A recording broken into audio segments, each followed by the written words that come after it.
Aujourd'hui, Chav Tevet, le 20 Tevet. Hier, on a expliqué le niveau de Benoni. Le Benoni, c'est celui dont non seulement l'action et la parole, mais même la pensée sont dirigées, sont vouées à Akadosh Baruch Hu.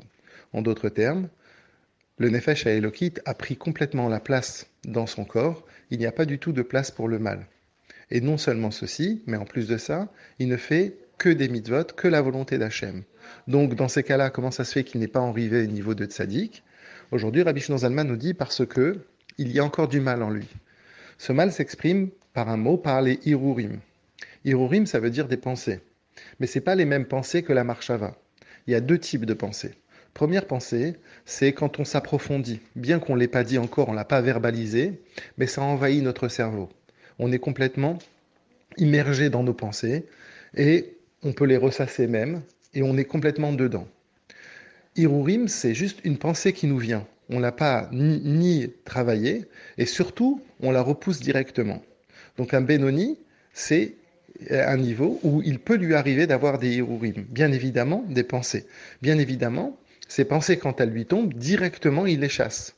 Seulement, ça peut lui arriver de temps en temps, de manière très rare.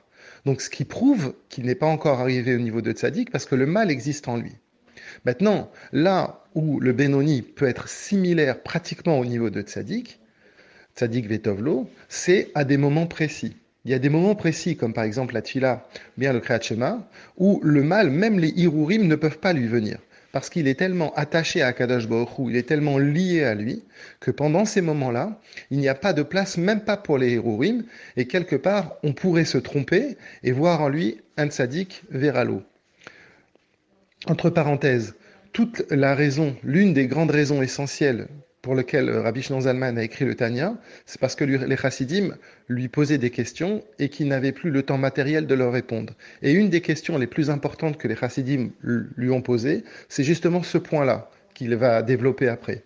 C'est comment ça se fait qu'il y a des moments où on est complètement lié à Hachem, on est tellement attaché à lui qu'on pourrait dire qu'on est arrivé à un niveau de tzaddik, et puis d'un seul coup, on tombe très bas. Et c'est ce qu'il va expliquer dans la suite.